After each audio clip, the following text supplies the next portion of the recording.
All right, so sometimes, it is hard to cover serious matters, serious topics. In spite of how we look, how our costumes are, for entertainment purposes and trying to be different and give the audience something that's very entertaining and intriguing. Yep. We have a serious matter, a serious topic concerning, it's difficult to say the name, but a young lady from Ukraine, Iryna Zarutska. Yep. So like you said, y'all look past the mask, catch the message. And look past the mask, catch the message. Her encounter with Decarlos Brown. Decarlos Brown. First of all, we want to give her family our condolences of the actions. We do not approve of the actions of Decarlos Brown. As you all probably are familiar with this story, dates back about a month ago. She was stabbed to death on a train. Very innocent soul. Beautiful young lady, of course. No matter, this is beyond race barriers. Even though we know there are some people out there that will cover this topic that will make it a race issue, trying to incite race wars. That's not what we're here to do. I.e., referring to people like Lilly Gaddis, for example.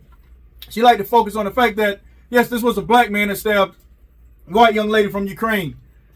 But I look at it as, this is an individual, period, out of millions of individuals that have psychological problems, mental health problems. An individual that the law and the justice system should take notice and take responsibility of this gentleman being let back in the streets, knowing damn well he has a past history with the law, a criminal record. And like you say, they let a monster back on the streets. This poor young lady left a war, left her home country because of a war, an act of war with Russia, just to come to a city you would think would be a decent city to live in, Charlotte, and get slaughtered in a manner worse than she probably would have in the war. Yeah. And then if she stayed in her hometown, she might have survived the war, but to be safe and wise, get away to try to stay alive, but you come over here and get wiped out in America, which, on that note, you brought up the monster and how that monster is on some type of medication. And that horrible, horrific American justice system.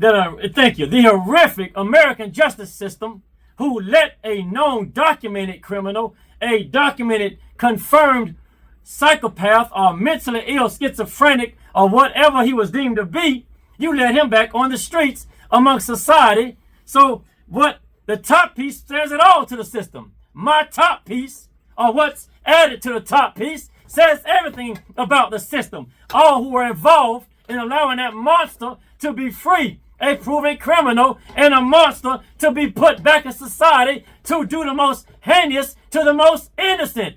Yes, the same justice system that would stop a man in traffic because he didn't have his headlights on in broad daylight. Exactly. So again, emphasis on what's added to my top piece. Yes, and these systems. I'm going to have D get into more details and into another story, all the same, of horrific tragedy, mayhem that's happening in this country and all over the world. So I'm going to turn it over to what? Okay, we got the well-spoken, the mature, and appropriate good stuff out the way. Make me want to take this off, D. Make me want to take it off. But again, gotta stay in character. It's the reason we're in character. Y'all will learn if you're hanging there with us in the future. You'll learn why we're in character. So again, look past the looks and focus on the message. I was going to say, it made me want to say, and I'm sorry to interrupt you, welcome to our Oblivion Apparatus. Oblivion Apparatus. That's not the name of the show. That's a cool one. Oblivion Apparatus. And we got to use that. This is Obsidian That's Terrain. a good one. We got this live on the show. You get with that. Oblivion's Apparatus. There you go. So again, focus on the message like the great Keenan Wayne says. Okay, there you go. So now that we got the appropriate stuff out the way, the mature stuff out the way, we got Lilly Gaddis back on deck. Now, Lilly Gaddis, you call yourself highlighting only black mishap, shall we say? Black spiritual Negro mishap. So we get you. That was horrible. I can't Horrible. consider that suspect on any spiritual level. Oh no, Spiritual no. Negro. No, that's not spiritual Negro. He on the dark spirit side. Yeah, he on the dark spiritual side. So, Lilly, guys, we see your point. You were highlighting horror, and we agree with you. That guy should meet the great J.D. DeLay's shredder. There shouldn't be no questions asked. That guy should meet the great J.D. DeLay's shredder, along with many others. And that guy's emphasis on what's added to the top piece about that guy and the system. But black and ugly as ever, however, there was another angle, another perspective, a flip side, a coin perspective. And that coin perspective is this right here. Lilly? This guy, explain to us, this guy goes and wipes out in the same cold, heartless, senseless, vicious manner as that moron Decarlos Brown did, that poor Ukrainian girl. So, be fair, Lilly. Yes, monsters come in all looks, all colors. So keep that in mind in all cultures. So don't be biased. Show it all. That's right. We're not overlooking anyone. Like I said, Iryna Zarutska deserves attention, and her family deserves condolences from the entire country. Listen, we do not. That's not the way Americans should be acting to our neighbors, and to one another. Very senseless act. And senseless act. And I want to highlight on that note. White privilege. Let's keep it real. And you need to start highlighting white privilege as well, Lilly. What's the privilege? This monster right here, who shot those three Ethiopian young people who were going to school and working as well, like the poor Ukrainian was. He shot these three innocent people right here in cold blood. Then want to turn around and shoot himself, but he survived. Now the hypocrisy comes into play, and the white privilege come into play in this particular manner. That monster right here spoke to a white neighbor who saw him lurking around, looking highly suspicious. This guy right here, this is who he spoke to. This is who the monster spoke to. So the neighbor saw the guy and said, hey, anything okay? You need help finding anything? He gave that guy the benefit of the doubt because he was white. Knowing he looked suspicious, he felt compelled to approach him and question him because of his suspicious behavior. But because that complexion of protection prevailed, he did not feel compelled to call the police. Well, you ever thought about this? You ever thought about this though? Iryna felt comfortable sitting in front of this black gentleman. Oh man! Because good point. What? That's a good point. Black people don't normally do this with other cultures. Exactly. And just go off and be cold-blooded killers, especially with a knife. Exactly. We don't normally go stabbing at people. This guy had a mental health problem. Good point. He had a mental health. This girl showed she was comfortable being around him, no matter how he looked. But unfortunately, this is where stereotyping could have saved and profiling could have saved her life. But she didn't. She chose to be the nice person she appears to be and not worry about that stuff and just get on by her night and get home safe. But she didn't make it safe. Didn't make it home safe. So again, rest in glory with God. Beautiful Iryna. Yeah, God be with you. God be with you. God be with your family. Bless your family. And the families of these three victims. Right, right. So back to this white privilege. What's going on with white privilege? Exactly. So back to the white privilege, Lilly. We need you to focus on and highlight when this guy again, this neighbor that demon talked to, he didn't feel compelled to call the police. But I bet you dang on well, had that been a black man walking around looking suspicious in his neighborhood, the police would have been called, and there would not have been three innocent victims. So keep it real across the board, Lilly.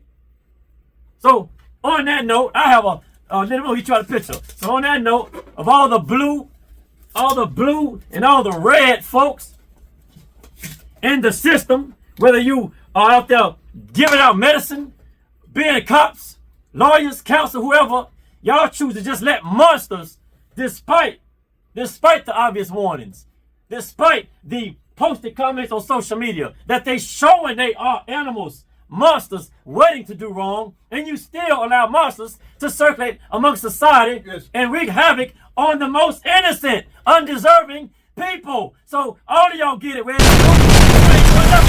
right. I'm going to give y'all a rule, but check this out. I have questions. Question number one. Actually, it might only be one question. What does the justice system think repetitive criminals, how do they think these guys are going to contribute back to society when they be let back out into the streets without any type of mental examinations? What are y'all thinking? That's the same as putting a known repeated pedophile of children back in society. So what are you telling us? You're showing America you have American citizens, you have no respect or no type of value for the lives of the American people when you put the dangerous suspects that have the same old records that keep coming back up, and you're putting them right back in the streets with peaceful family of people. Yeah, so all you delusional folks, also all of y'all care, just don't focus on the color, all of y'all who, like you said, why does it always take a victim before the right thing is done? Somebody has to die first before maybe something is done. Why is that? I'm finished. I've had enough of this. I'm burnt out. Breath thinking about this. Too many monsters. You guys got me. I'm baffled. We need a healthier level of communism in this country. America needs an appropriate and healthy, effective level of communism. We shouldn't be allowed to freely KKK should not freely congregate and express their hatred. No black, white, green, blue, purple group should be able to freely express hatred and post hatred and plots to destroy. Agreed. I'm gonna have to pull out scripture on them one day. Go ahead, yeah. I'm gonna have to pull out scripture. Definitely do that. Because we're definitely in the days of revelation. Why this poor girl and these three other victims, why are they brought here to this world in existence? A question you asked me earlier, to basically live out their lives. This girl was escaping death. Escaping from war of Ukraine. That's what's heartfelt. Ukraine versus Russia, come to America and still get killed. Who knows if she ever would have gotten killed if she would have stayed in Ukraine. Right, and this thing, I'm glad you brought it up. And that makes me think about the black girl in New York City who was in a subway, public transportation. Black girl going about her day, and this monster comes behind her and stabs her. And then hearts out to the black girl, the innocent black girl in New York, who was taken out by these monsters. That's society. Then you have the truck driver. The truck driver. No truck driver. He just doing his job, wanting to dump some mulch. Yeah, right. At a land site. Right, at a land site. They threatening his life, telling him, don't get out the truck. I mean, what kind of foolishness is this? Right, what kind of behavior is this? The demons are at war. Demons are definitely on the scene, definitely taking over. It's like an exorcism going on within so many people in this country. Yeah. So that means get right on the right side of the spiritual war. Because whether you like it or not, believe it or not, want to join protest or whatever is going on in your mind, there is a spiritual warfare. Get on the right side before it's too late. Yeah. A lot of you out there, whether you realize it or not, you better find some common ground and some solid ground to stand on. A lot of you don't realize you are possessed. Thank you. This is a spiritual warfare out there. You are battling principalities. Spiritual war. And those entities, those principalities don't need you to agree or believe in them for them to be here. Yeah. They're here whether you like it or not. Now, here's a question. They're here whether you believe in them or not. Here's a question to the atheists. Y'all are seeing this happening before your eyes. You're seeing actual factual truth before your eyes. All this evil mayhem that's going on in the world, destruction, whatever, killing, death, you're seeing it. So you know there has to be an opposite to this force that really exists. Thank you. Call it what it is. Thank you. If you see the darkness, there got to be some light. Thank you. Good point. That's a very good point. Atheists, how can you see this world chaos that has the whole earth under stranglehold? And you think that's it? There's no more? There's not an opposite side? There is an opposite side again, whether you like it or not, believe it or not. Get right. How can you believe in calamity? How can you believe in calamity? How can you believe only in calamity? But nothing good. As if nothing. To oppose that. Do you right thing? I'm glad you started this momentum. So you atheists, y'all who, if you ain't an atheist, you turn your head, you're neutral, all that's destructive. Atheist, neutral, all of it. Get on the right side with God. How can you atheists look in a blue sky, see the clouds, see the stars and the moon, above in the night sky? How can y'all look at this beautiful universe and think it is there for you and you only and nothing more? And science is not a creator. And science is not a creator. Thank you. An entity, a force, an energy, or a thought created science of what you know that it is today. Another thing, you devil worshippers, satanic worshippers, whatever you want to be. Same apply to y'all too. Whatever you want to be. However, I have a question. How can you worship Satan and think it is a powerful God, so to speak, Right. So and not acknowledge that the creator of even that entity has to be way more powerful than the one you're worshiping? Right. So how do y'all worship the condemned? You worship the condemned. Who was condemned? Yeah. You should be worrying about who condemned your God. Who put your God down? That's who you should be worshiping. That's right. What sense does it make to give praise to the condemned who is doomed? What about the one that created him? And put him on that destination of destruction. How can you even turn your back on the most powerful, the creator of all creators? If you are an artist, or if you are a musician, or if you are a tattoo artist, if you are anything, a singer, but guess who is the almighty creator of all those talents and skills that you have? Whether you're an athlete, a writer, a governor, a talker, a reporter, an actor. Thank you. So if you're an actor, a reporter who's rich, billionaire, close to being a trillionaire, or whatever you are, live in a mansion, whatever. If you if you are atheist and you worship Satan, you are showing that you are not as bright as you think you are. Who worships the help? The destroyed, the condemned, the doomed. Who does that? So think about yourself, get on your knees, and repent. So that wraps us up. We're going to get off the message of defiance. Good point. You guys. So the top piece says it all to all the wickedness. Yeah. Well, that sums us up. Thank you for tuning in to a serious message from Obsidian Terrain. We thank you folks for your support, and also to all our subscribers, and we'll see you next time. Please subscribe and like. Yep. Please subscribe and like if you like what we're doing, and we'll see you till next time. Peace out, everybody.